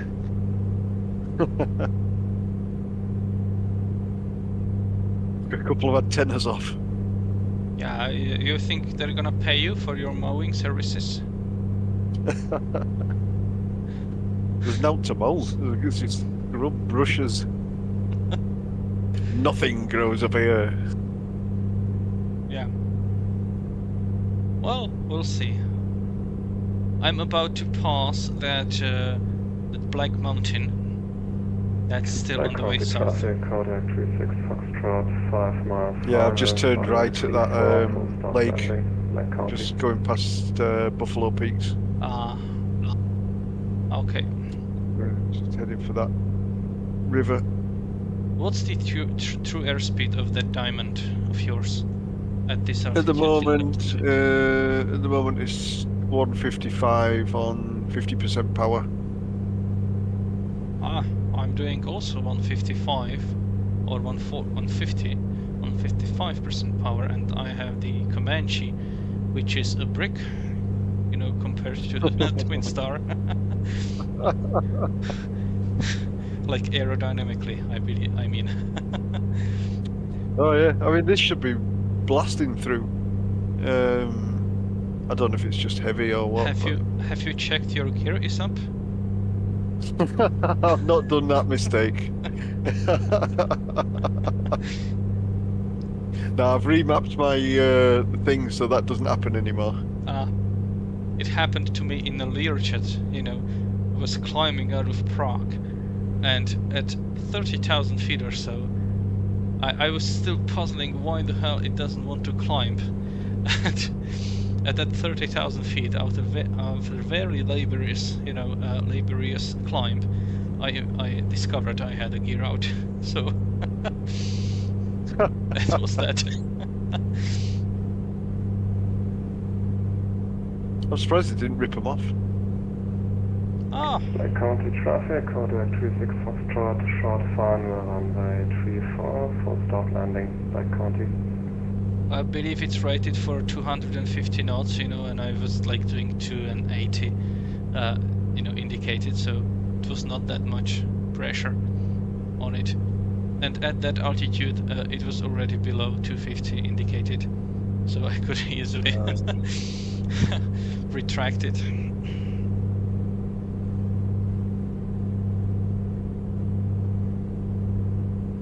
Alright, so I guess that we have Lake the winds County from traffic, the west. Diamond 442 Whiskey Tango on 20 miles south, inbound for a Big straight lake. in from runway 34, Lake County. Yeah, that's the big lake there. I should pass it. When I'm past it, then I will turn right. So maybe when the lake is at this location compared to my wing, or in relation to my wing, and yeah, I can see what they were speaking about. 12,500 might be just enough to clear those, to clear the ground safely. I want to stay to the left or to the east, so I don't really touch the wilderness area, because now I am maybe 2,000 feet above the ground barely, but in there I won't be. I would like to synchronize my gyro again, but it's probably not possible with this with these turbulences, because it just doesn't stay fixed. Okay, I'm at the level of the lake and I need to continue a little bit more. I should have taken 6.5 minutes, so maybe 6 minutes would be the time, but definitely should probably go more south to actually clear this. But again, I won't be above the Peaks Wilderness area per se, or I still have some way to go. So let's actually continue a little bit to actually allow me to go there instead, and not across. I don't mind taking a little further. As far as fuel goes, it seems that in both things we have... It does not want to descend at all, in all sorts of thermals. I think this is park glider. Definitely is, if you rip off those engines or stop them. So I'm at the point Lake I County wanted to traffic, check. Diamond Comanche come from 91 Papa Charlie, 20 miles to glider the south background. at 14,500 feet. 650. A straight in landing, runway 34, Lake County. 650, that's about 6.8. then I'm turning 244. It's my Diamond 40 experience as well. You can idle it will still just not descend. Actually going. You can in this if you go instead. below, I think 25%, it flattens out and it's like air brakes. Yeah, that's true. I never got it quite right. I always either floated or dropped like a brick, nothing in between.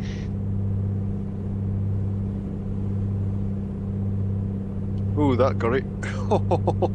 It's interesting, you get it below, I think about below 30%, you can hear the engines change because it's in almost like beta mode.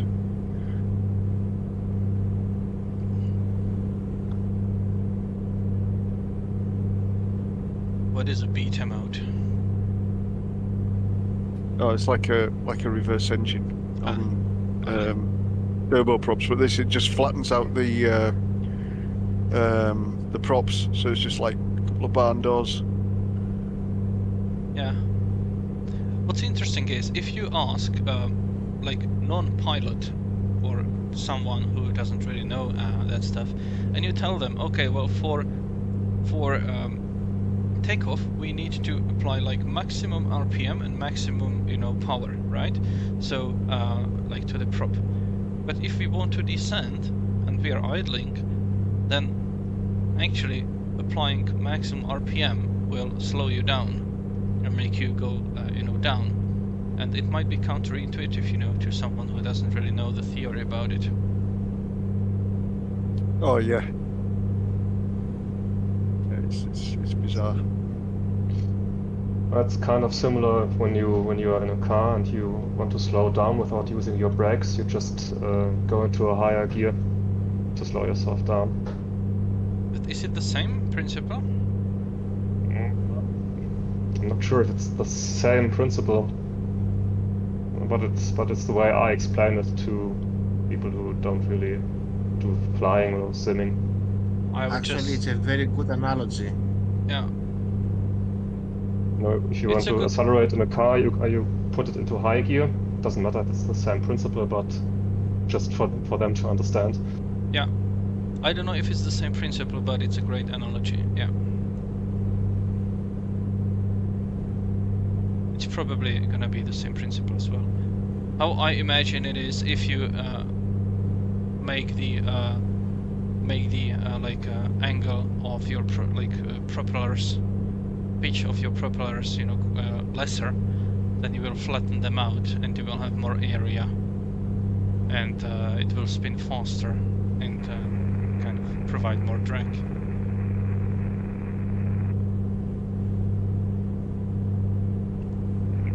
Lake County traffic. Diamond So that was Tango, 5 mile final, straight 4. And then we should be heading there. Oof, getting blown around like a leaf.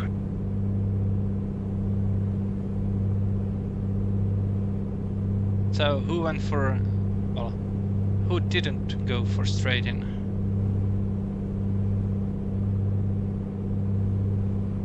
Okay, so everybody went for straight in. I did a round. You did round. I just noticed I was still streaming on Discord. Yeah, and I can see a lot of frames dropped on my Twitch stream. Well, anyway, I'm recording also locally, and that's what I'm gonna upload. Lake County traffic, Comanche 91 Papa Charlie, 10 miles to the south. It's 13,000 feet, straight in, landing, runway 34, Lake County.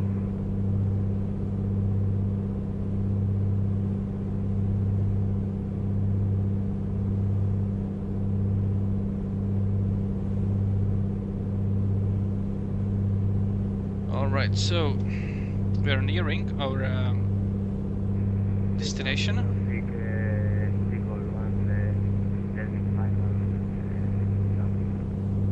I'm gonna do my There's power lines on short final.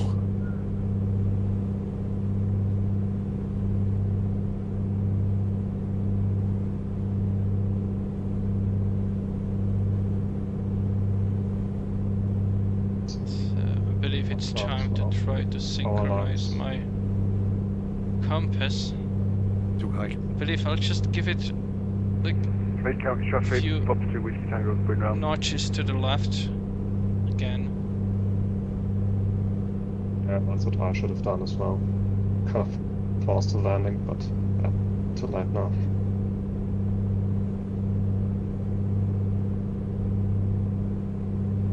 Yeah, let's say that I'm about right. So the landing will be, let's get the weather. So currently we should have around 300, so 290 at 8, gusting 18. 290, that's runway 234, and we might Lake County have some traffic, crosswind. Papa 2 Whiskey Tango, left crosswind, 34.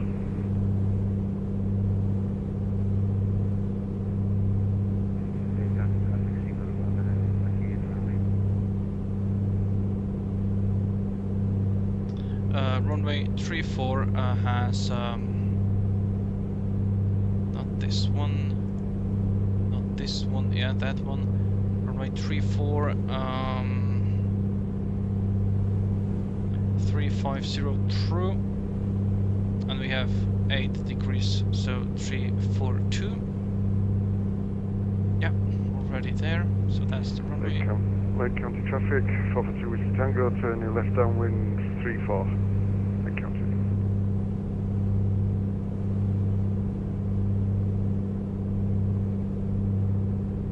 Fuel tanks. Lake County traffic, Comanche 91 Papa Charlie Same. on final, runway 34, Lake County.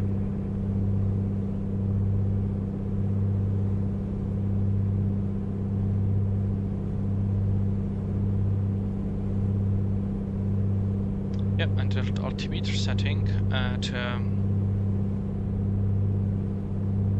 29097. So let's go 29097 about.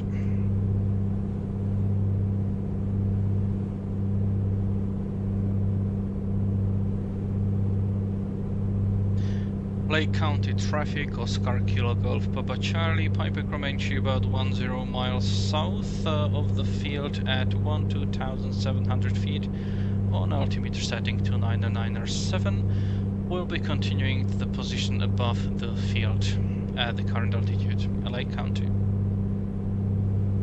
Lake County, Papa 2 Whiskey Tango, turning left base, 34. Lake County. And I can see the runway, I think. Yeah, it kind of cuts the trees there.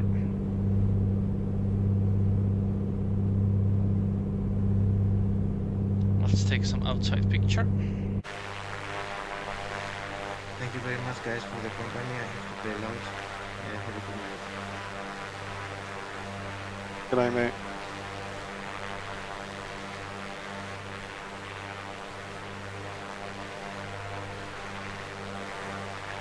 Lake County traffic, Papa 2 Whiskey Tango, final 34.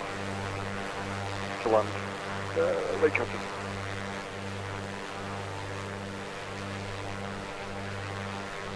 Waiting for that nice screenshot.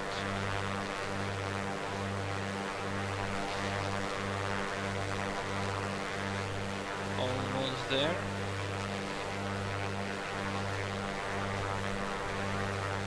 A little bit further.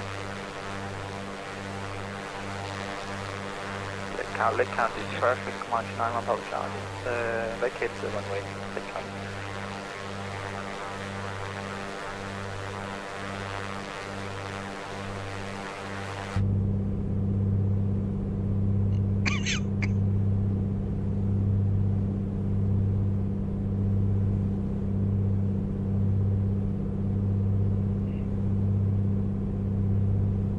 No.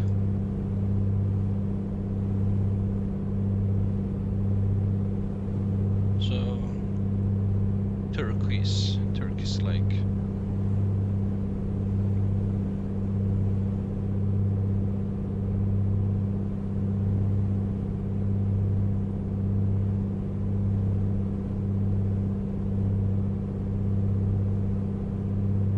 Fuel Otherwise, I have roughly the same amount on in both tanks. Oof, got a bit skittish on the runway there.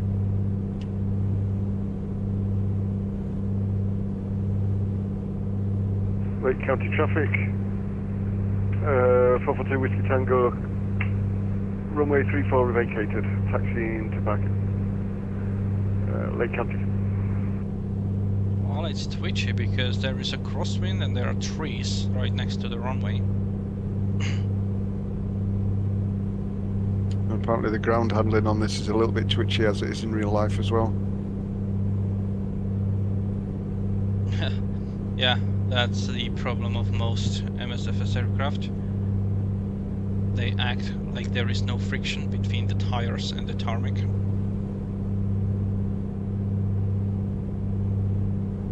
Yeah, they've done something to this to make it more realistic, but it's still a little bit skittish. You've got to get it right. Yeah, I like the Comanche how it's handling the ground. It's perfect. I don't need almost any correction in 10 knots crosswinds. When taxiing. So is that you on final? No, I'm above the field right now. Lake County traffic, Oscar Kilo Golf Papa Charlie above the field at 12,700 feet, continuing above Turquoise Lake, and will be joining a left downwind runway 34 at 45. Lake County. All right. I like how everyone is now parking where I'm parking instead of the actual parking spaces I did not see.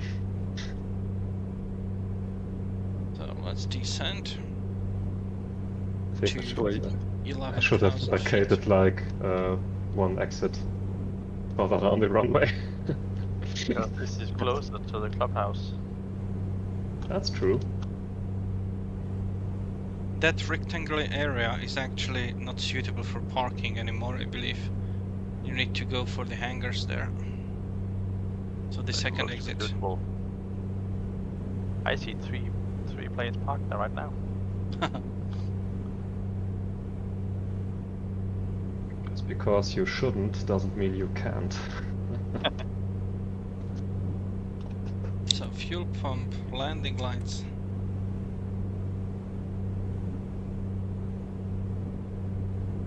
I don't see any hangars though, but I don't have a scenery for this airport.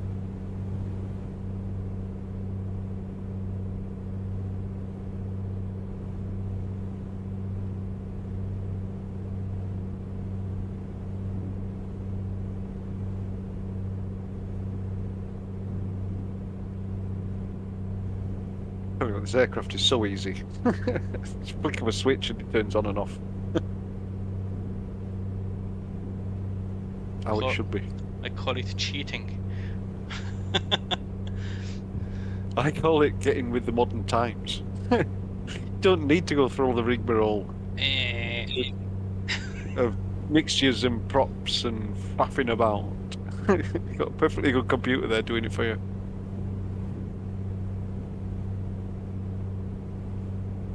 I have to agree.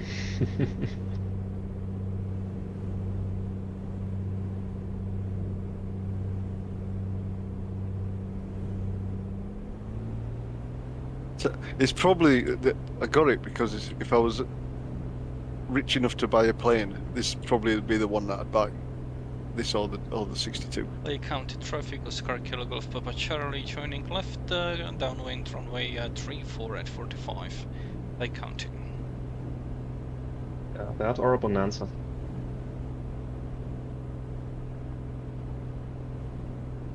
Get a bit old.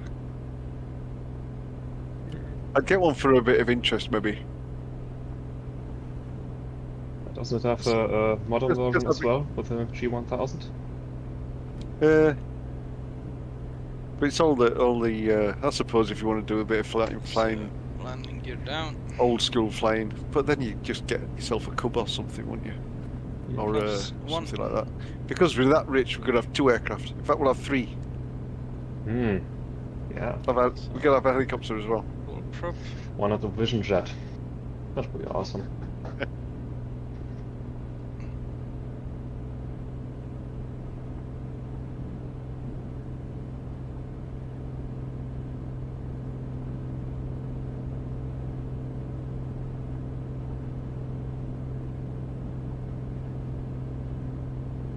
Okay, let's do second flaps and let's short it.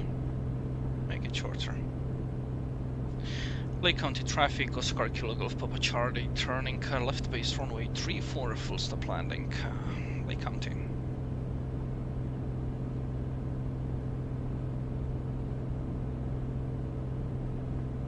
Okay, let's descend.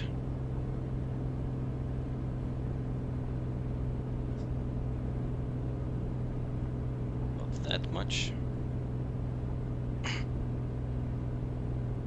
Lake County traffic, Oscar Kilo Golf Papa Charlie, turning final runway 34, full stop, Lake County. And overshooting a bit. Still time Lake to County correct. traffic, Comanche 29 Lima, left downwind for 34, Lake County. And I'm gonna do flaps 2. It's quite an overshoot. Carb heat off.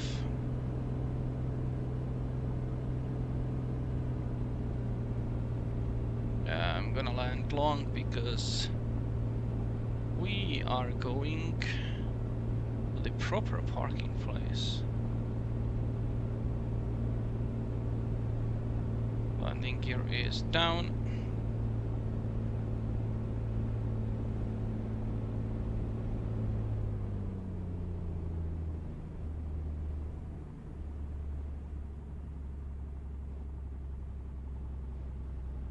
Oh. Ah. Ooh, somebody just really went in the snow.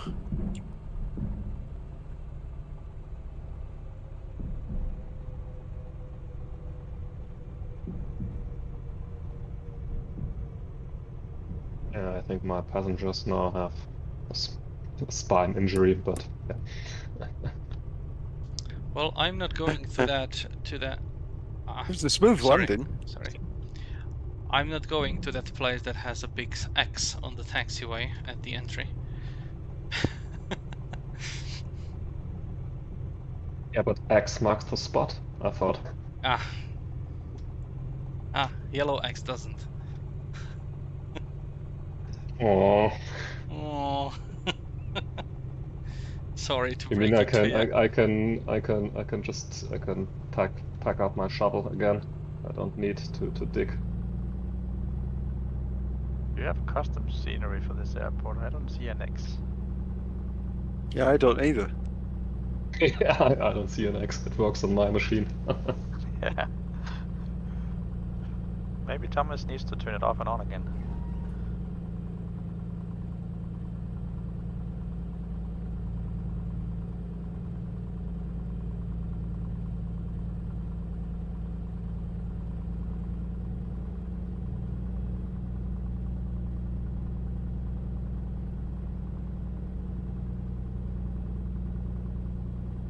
All right, let's park it here.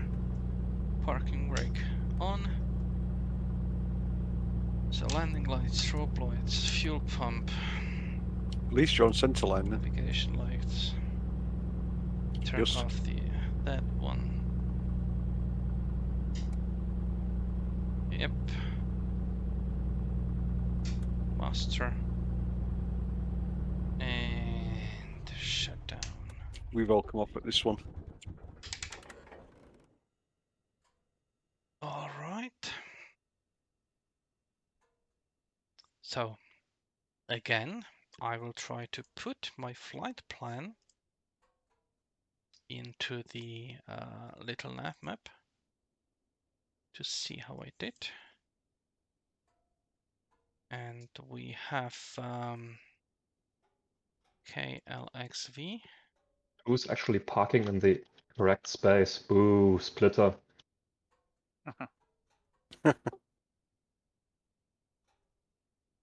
Come again? So the fuel place, is this the correct bit or is this the old one? Sure. I don't have I only have the generic scenery. Yeah, me too.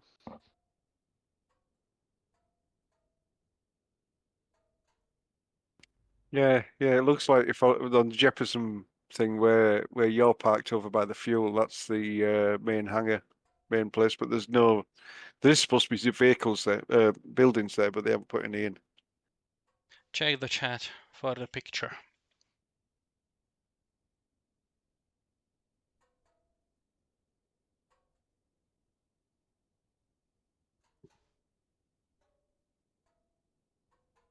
You see?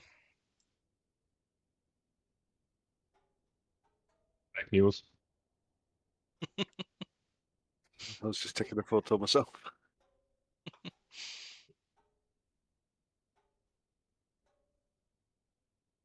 Alright, so we departed. Actually joined this line unconsciously. That's good. Turn exactly there, followed south. Oh, did you get some custom scenery for that? Or is that from Google Maps? That's actually not from Google Maps, because Google Maps have some very old picture with the runway gone completely. This is All right. actually this is actually from our Czech map, but I don't know what their source is.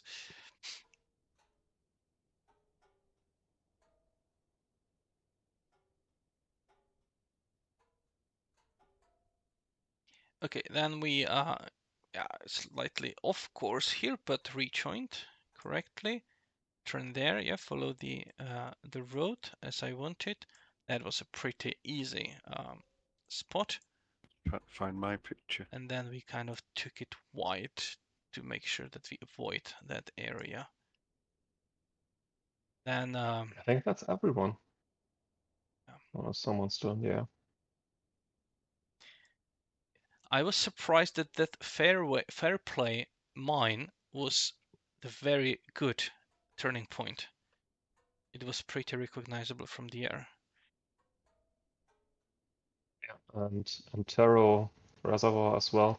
You can see it from way off. Which reservoir? Antero Reservoir. Yeah, Ontario. Yeah, of course, yeah.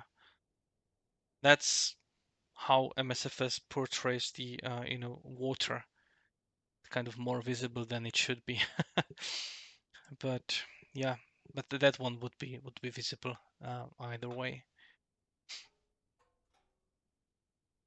Yeah, I took the path around the Buffalo Peaks, like a little wider, just to stay safe from the terrain.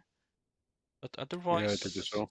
But otherwise, I'm quite happy with how I followed my route, planned one.